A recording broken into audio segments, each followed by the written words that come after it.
Quote,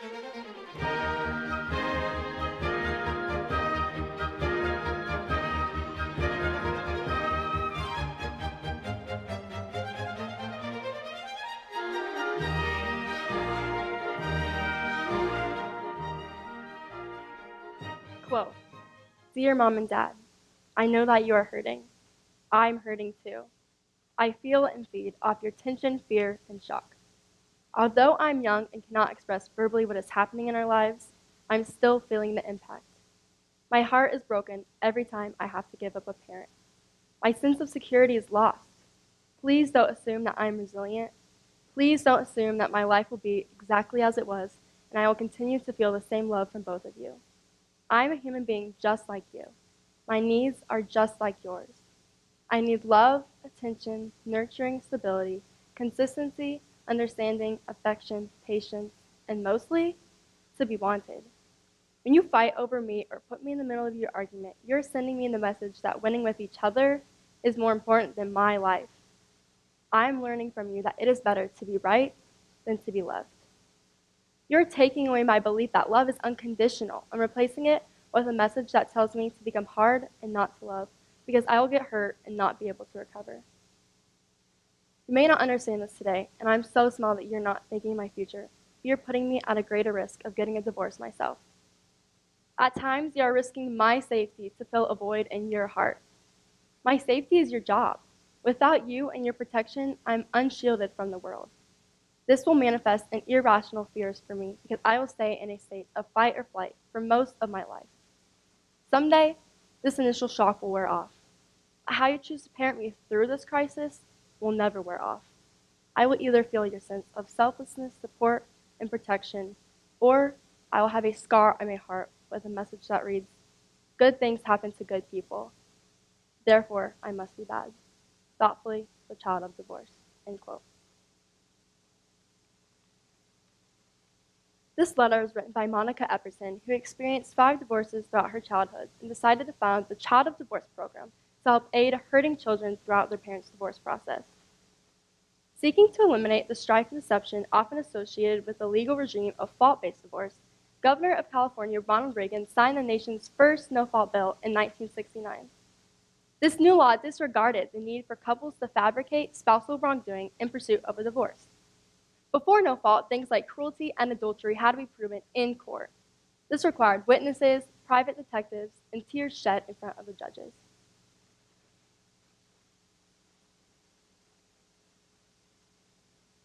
Divorce was rare until the 1940s, when the large numbers of women into the workforce facilitated increased social interaction between male and female coworkers.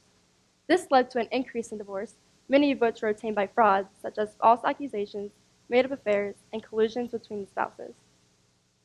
The battle for no fault was won by emphasizing that divorce had become an increasingly complex and expensive process, and, in many cases, a legal charade. At first, no fault was considered to be a significant modernization of domestic relations laws. It acknowledged individual autonomy in making personal decisions, lessened acrimony and divorce, and strove to restore faith in the legal system, which had been damaged by perjury and collusions prevalent in many fault-based cases. However, the granting of divorces not based on fault has led to a significant decline in alimony awards or spousal support.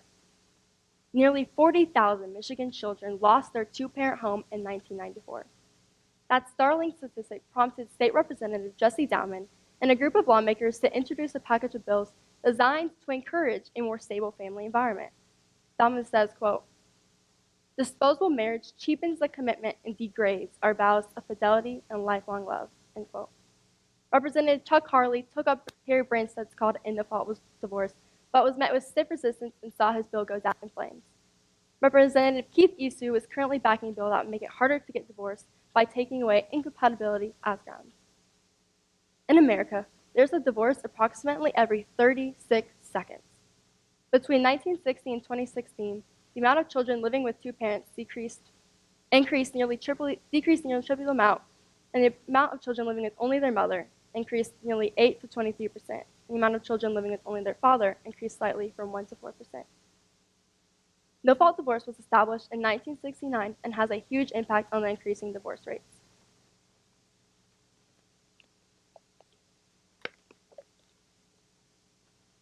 There are several beneficial reasons for abolishing no-fault divorce. 3 reasons I'll be sharing with you today are that divorce has harmful effects to children, divorce has detrimental effects to society, and no-fault divorce devalues the covenant and contract of marriage.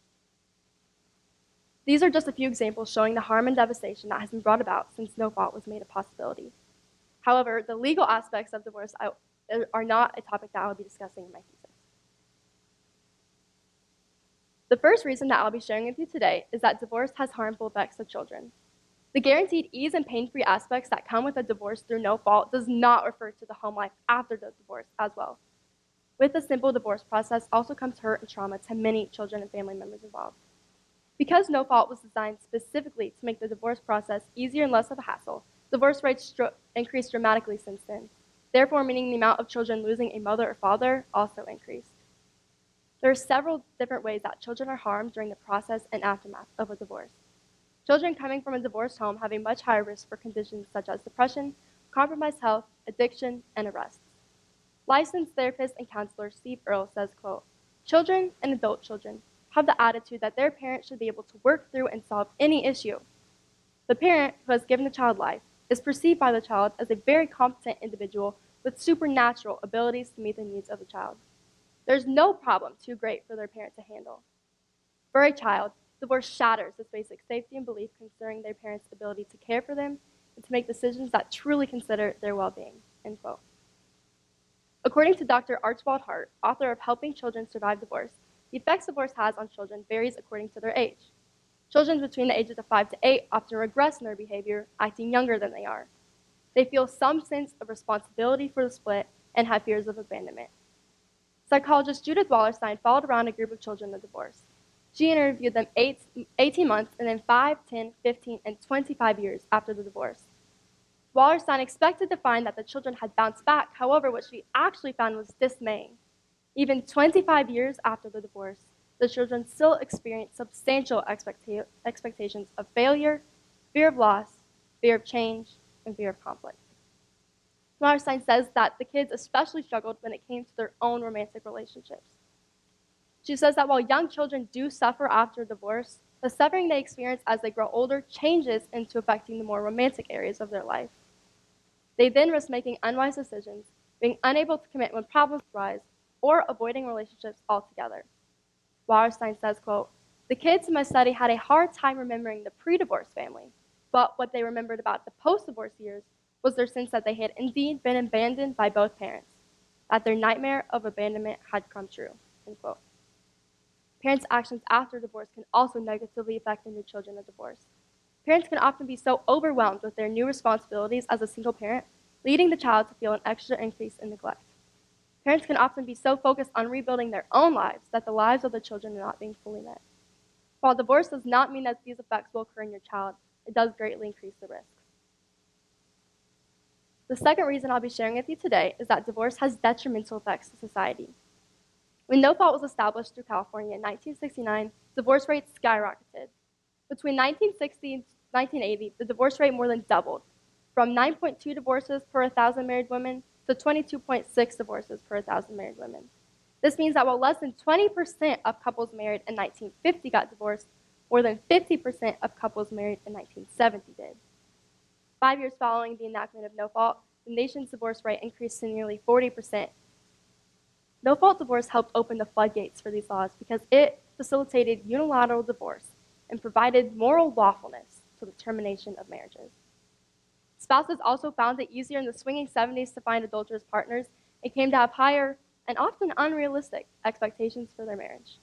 Raises in women's employment and feminism also helped lead to an increase in divorce, since wives felt freer to leave marriages they deemed unsatisfying. With the increase in divorce also comes the increase in motherless and fatherless homes. Some shocking and heartbreaking statistics show just how much hurt and devastation comes from these homes. Quote, 80% of all rapists motivated with displaced anger comes from fatherless homes. 71% of all high school dropouts come from fatherless homes. 71% of all pregnant teenagers lack a father. And 85% of all youth sitting in prison grew up in a home without a father, end quote. These statistics were not given to show how divorce harms children, because while divorce does harm children, it is also harming our society. With less divorce will come less motherless and fatherless homes, will come less rapists, high school dropouts, pregnant teenagers, and youths committing prison-worthy crimes. With the increase in divorce also comes the increase in cohabitation. According to a New York Times article written by Meg J., quote, cohabitation has increased nearly 1,500% in the past half century, end quote. In 1960, about 450,000 couples lived together. Now the number is over 7.5 million. She goes on to say that couples that live together often have a higher unrealistic expectation for marriage and end in divorce. Since cohabitation is much more popular now, about 40% of all American children see a cohabitating union in their life, and about 20% of all children are born to cohabitating couples. Because cohabitation is much less stable than marriage, a vast majority of these children will see their parents split before they reach 15. Sociologist Paul Amato says that if the United States had the same family stability that it did in 1960, there would be about 750,000 less kids repeating grades, approximately 1.2 million less kids in school suspension, about 500,000 less kids receiving therapy, about 600,000 less kids committing teenage acts of delinquency, and about 70,000 less kids attempting suicide every year. The National Marriage Project, whose purpose is to provide research and analysis on the state of marriage, says, quote, the evidence suggests that cohabitation has weakened the intact two-parent family and has thereby damaged our social well-being, end quote. It goes on to say that couples that live together but are not married increase the risk for domestic violence for women and sexual and physical abuse for children. Abolishing no-fault divorce will help raise society back up to respectable standards by decreasing the crime rate coming from motherless and fatherless homes, and raise society back up to respectable marital standards, decreasing the amounts of cohabitation. The last reason that I'll be sharing with you today is that no-fault divorce devalues the covenant and contract of marriage. To Christians, marriage is seen not only as a legal contract, but also as a holy covenant between the couple and God.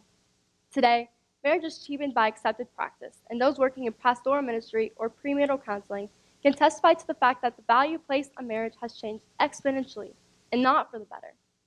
Maggie Gallagher, a scholar for the Institute of American Values, writes in her upcoming book, The Abolition of Marriage, How We Destroy Lasting Love, quote, from a formal legal standpoint, marriage is no longer an enforceable commitment, end quote. No-fault divorce devalues marriage in such a way that it is no longer seen as a contract or a covenant. David Moore says that no-fault divorce carries the message that the covenant of marriage is unilaterally terminable, and that the welfare of the children is subservient to the adult's personal fulfillment. Not only has the value placed on marriage on divorce been redefined to justify an any cause basis, but marriage has also been redefined. Marriage has gone from involving a union between a male and a female to a union involving whatever gender you believe you are.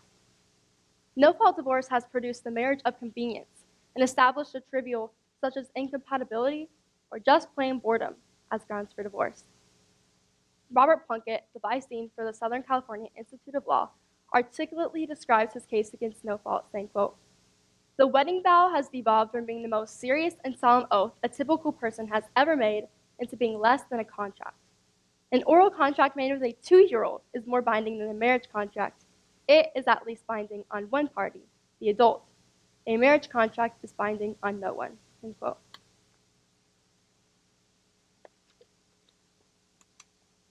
In the Bible, Jesus gives a clear description of what marriage looks like to him and his acceptable grounds for divorce. In Matthew, Jesus is asked by Pharisees if it is lawful to divorce their wife for any cause. Jesus responds by saying, quote, have you not read that he who created them in the beginning created them male and female, and said, therefore a man shall leave his mother and his father and hold fast to his wife, and the two shall become one flesh, end quote. The Pharisees respond by asking why Moses allowed them to divorce. And Jesus said it was because of their hardness of heart. But any man that divorces his wife and marries another, except for sexual immorality, commits adultery. Paul also says in 1 Corinthians that it is okay to divorce if an unbelieving spouse has left a believing spouse. Now, not every couple in the world that gets married is a Christian. So what Jesus says about no fault and a covenant marriage may seem completely irrelevant to those who are not. Why should a non-Christian care about no-fault divorce being unbiblical? Now, it is important for everyone to take a step back and to look at all the harm divorce brings. Either way, if you see marriage as a contract or a covenant, no-fault divorce only tears down this view. The definition of a contract is, quote, a written or spoken agreement, especially one concerning employment, sales, or tenancy that is intended to be enforceable by law, end quote. However, how can a marriage contract be a contract if nothing that is intended to enforce it is present? The law does not enforce the marriage contract because no-fault's very purpose is to make breaking apart the marriage contract easier. The term contract breach is also given to other legal contracts when one or both parties does not meet the required agreement for the contract. At the Geneva School of Boerne, there is a list of rules called the Handbook that every student is supposed to abide by and acknowledge. The uniform at Geneva is mandatory, but what if a student decided to forego the required uniform and instead wore whatever he or she decided? You would expect the student to get in trouble, but what if the staff decided to just let it go? Besides, it would seem to be easier on their part. The rules would then be seen as a joke, and no one would take them seriously.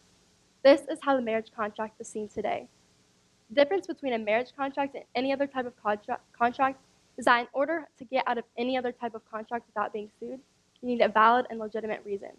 However, no-fault makes it so that you don't need a valid reason or any type of reason at all.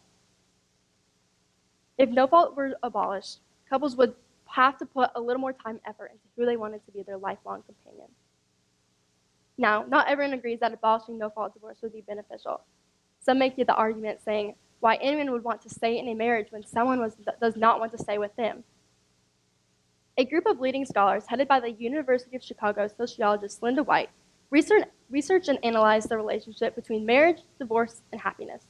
They used data collected by the National Survey of Family and Households that interviewed 5,232 couples in the late 80s. At the time, 645 of them had reported to be unhappy. 5 years later, 167 of them had split, and 478 of them had remained married. However, a vast majority of the couples that split claimed to be no happier than when they were married. In the end, marriage is not about happiness, and marriage is not about what you want. No-fault divorce provides an incentive for couples to act selfishly instead of selflessly for the good of the family. Others might say that while divorce does harm children, children staying in a harmful family environment could do more damage.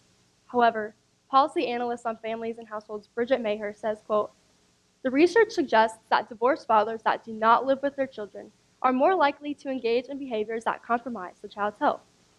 A study on children's home environments also found that divorced moms are less able to provide the same emotional support that married moms are, end quote.